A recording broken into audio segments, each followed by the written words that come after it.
It was Memorial Day 2016. I had a group of people at my house for a party, and I got a call from my mom that my sister had had a seizure.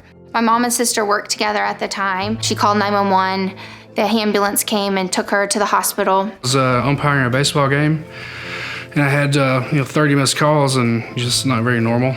I went to the hospital, left the party, and I get there, and my sister was sitting in a hospital bed talking to me, and I was like, oh, okay, everything's all right. So went back to the room, the doctor come in, said, I think it's probably just migraines. Since she has a history of that, it's probably just a serious migraine. And so again, I was just like, okay, wonderful, it's nothing serious. Went back to the party. Get there and talked to Jessica, and she seemed kind of fine at first, and then she was talking a little random here and there, and I was like, kind of what is going on? As I walk in the door, I get a phone call from my dad. He said, Jessica's having a stroke. I turned right around, drove to the hospital as fast as I could, and I get there, and my sister's hysterical crying, and it was that moment that she had to decide, is she gonna take this medicine or not that might save her life or might kill her? And the doctors are like, you're already at the end of the time, you have to decide now.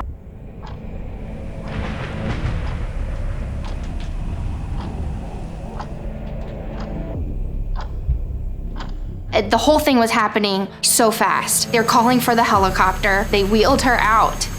It was the scariest moment.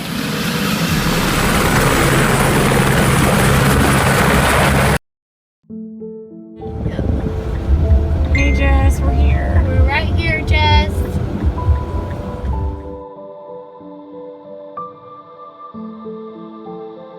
Finally, a doctor comes in from the surgery.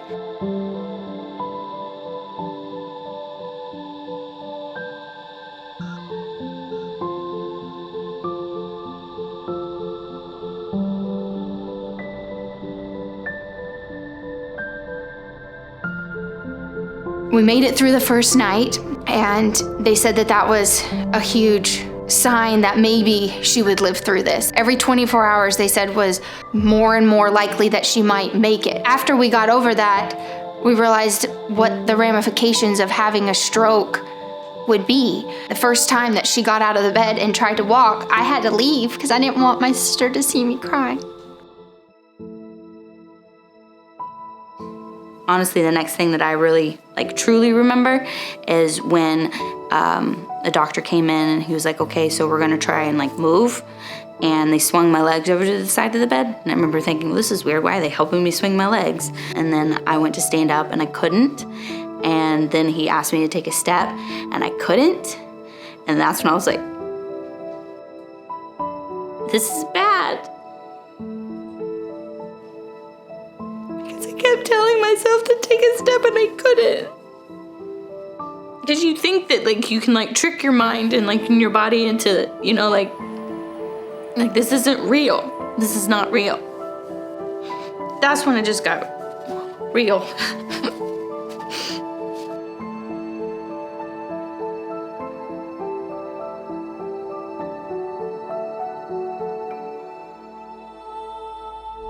I felt so bad for her because she was going through this for no apparent reason. And I don't know.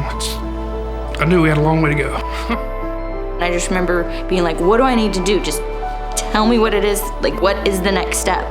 They're you need to start moving and walking. I was like, okay.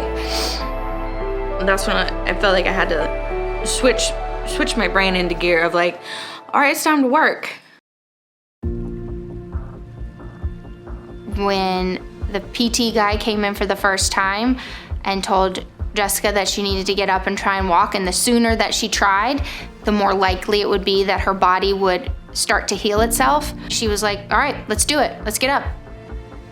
During my recovery in rehab, I didn't necessarily think too much further than the next thing to do. Because there was always someone in there, whether it was a doctor, a nurse, there's always somebody telling you what the next thing is that you need to do. And I found a lot of comfort in that. She would go to her physical therapy, and I'd push her around in her wheelchair, and she held my little baby. I kind of told myself, you just gotta get to 75% normal. If you can get to 75%, you're golden, considering everything that's happened.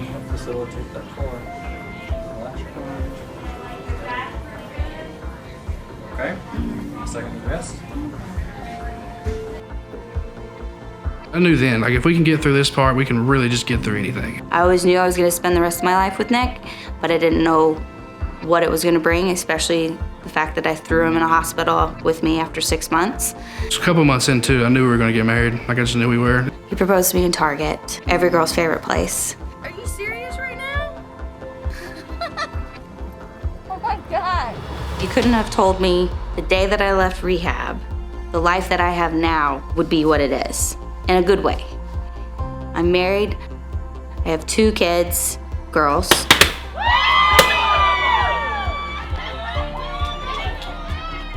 I just never would have expected that life would have turned out this way. But I wouldn't change it.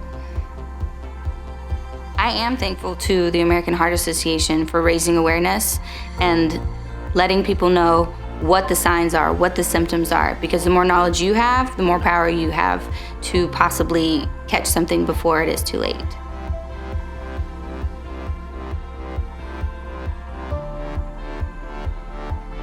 If I've learned anything from the Go Red movement, is that I am incredibly lucky.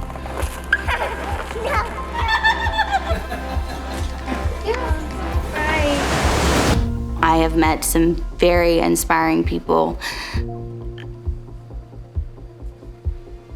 Not everybody gets to come back from what I came from. I get to do my life like nothing ever happened. That doesn't happen for everybody.